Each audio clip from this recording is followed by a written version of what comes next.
La Chine vient de déposer une demande pour plus de 200 000 satellites à l'Union internationale des télécommunications. C'est énorme, vous allez me dire.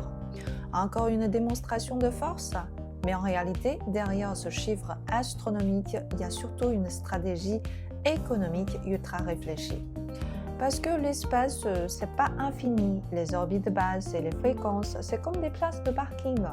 La règle de l'UIT, c'est premier arrivé, premier servi. Si tu ne réserves pas, tu perds ta place. Le Rwanda l'a bien compris. En 2021, il a réservé plus de 300 000 satellites, sans en lancer un seul jusqu'à maintenant. Mais la Chine, ce n'est pas le Rwanda. Sa force, c'est l'industrie.